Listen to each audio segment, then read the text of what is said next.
All right, first solo episode of The Den. No guests today, just me kind of talking through some things. No better, no worse, just a little more controlled than when the boys are in here. We'll get back to the chaos soon enough, though, with the boys. Don't you worry. Today, I want to get into two of my favorite things, which are not usually paired together, but how similar MMA and tennis actually are. It sounds kind of crazy until you actually kind of sit back and really watch and think about both. On the surface, they look drastically different. One is two people in a cage, a ring, whatever it might be, trying to take each other out with physical blows, fists, knees, elbows, feet. The other is two people in polos, politely clapping out the points, tapping a fuzzy yellow ball back and forth over a net. If you actually understand what's happening, they're both very violent and aggressive sports. Tennis is just violence with debatably better outfits and rules. In MMA, the violence is obvious. You're trying to impose your will, physically, mentally, everything. In tennis, it's the same thing. You're just not doing it with your fists. You're doing it through positioning, through pressure, and decisions. Those things also come into effect in MMA and combat sports as well. Something I love and respect about both is the balance is real, but so is the respect. You'll see guys go to absolute war in the UFC, just battles, two true warriors going after it, and then afterwards, whether one person gets knocked out or they both end up finishing the fight, they go over, they bow to the other, they help each other out. They help each other up. Same thing in tennis. You're going to grind and battle someone for a couple hours. They're going to try to break you. You're going to try to break them.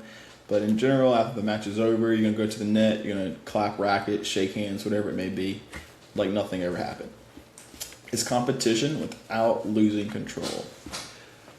A couple quick hits from this weekend. We kind of start with the UFC fight, main event, Sterling versus the Law. The biggest thing that kind of stood up to me, it's kind of going to be the theme of today, is just not the technique, but it was composure. Sterling never looked really rushed or anything like that.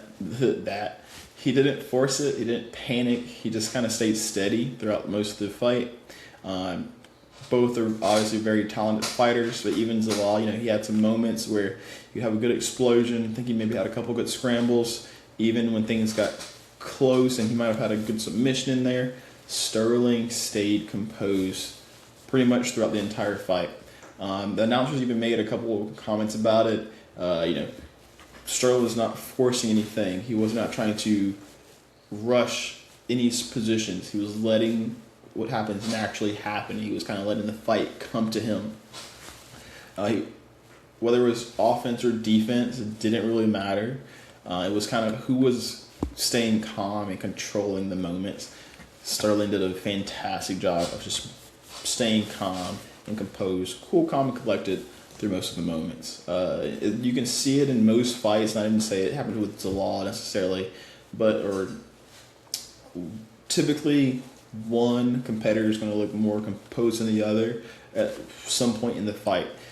Two very confident, composed fighters may enter, but at some point one competitor is going to start to doubt themselves. They're going to not believe in their training, not believe in the things that kind of got them there, and they're going to try to change everything. They're seeing something that they weren't ready for, and then doubt starts to sink in. And the second you start to get doubtful of yourself or things start to get a little bit messy, that's typically where fights and competitions are actually decided. Not the technique, not the game plan. It's who can stay calm when it turns into a problem. That is one of the biggest things I think in most sports. We kind of take that, we flip it over to tennis, and we get an insane match that happened just yesterday. Aryna Sabalenka versus Baptiste. You have the world's #1 player on one side, and Baptiste did not blink an eye through that entire match. A great 3-set match. At one point, Baptiste was down quite a few times. She fought and defended herself against 6 match points against the world #1 player, and she stayed composed through all of it. There were a few close calls, a few things that would have been much more beneficial if they went her way, but they didn't, and still she managed to stay composed. She didn't start to press, she didn't start overhitting, she was just staying in it, point by point, playing her game.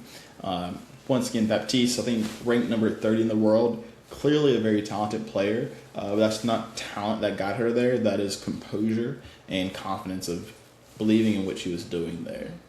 Most players in that moment, truly probably they're already clocked out of the match.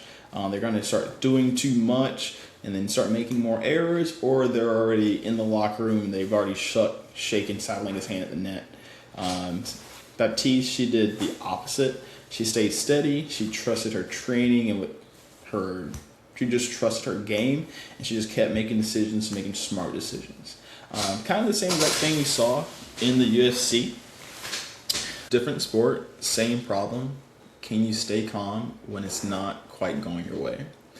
And that's kind of the theme for both of these. Once again, when things get chaotic, when the game changes, what are you going to do? Many players, myself included, for a long time, every now and then I'll kind of get back into the bad habit, but the first thing we try to do is hit the ball harder, we try to go bigger.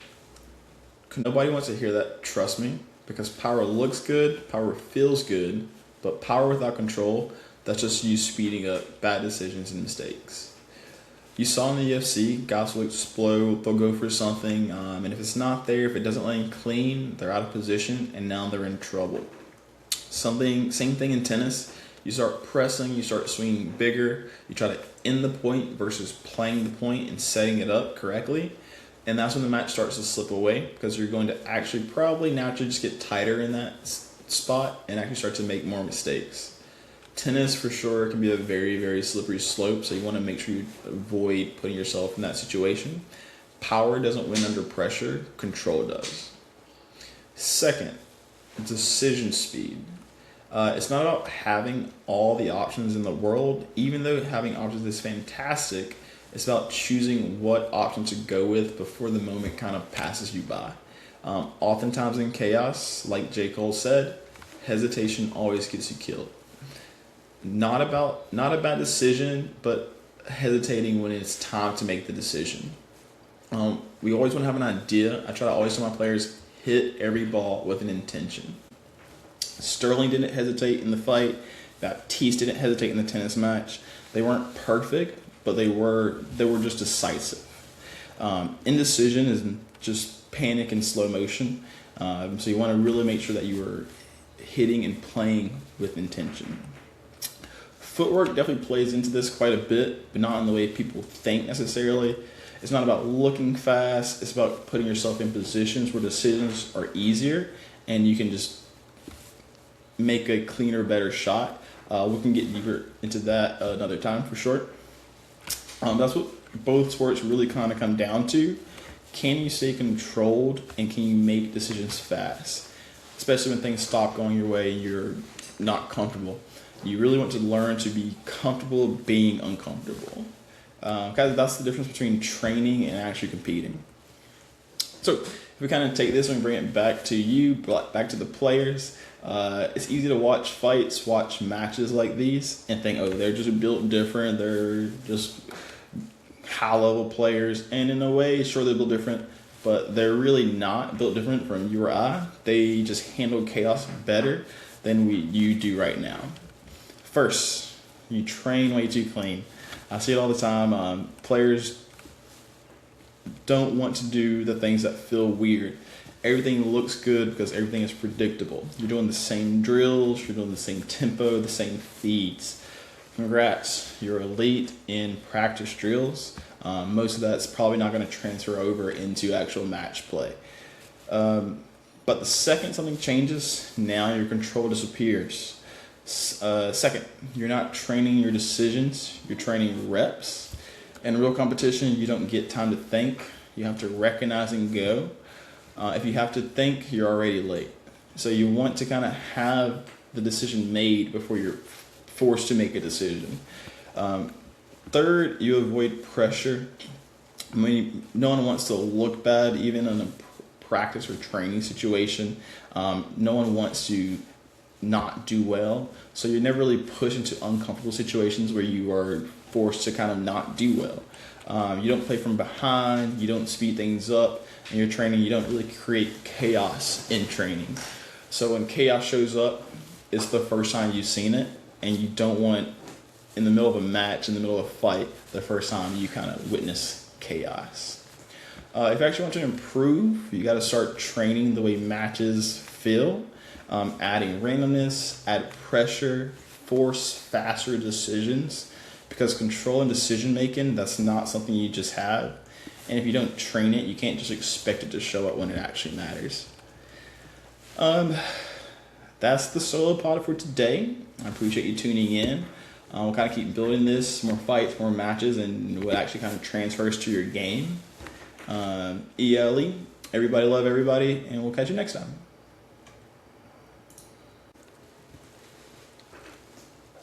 Different sport, same problem.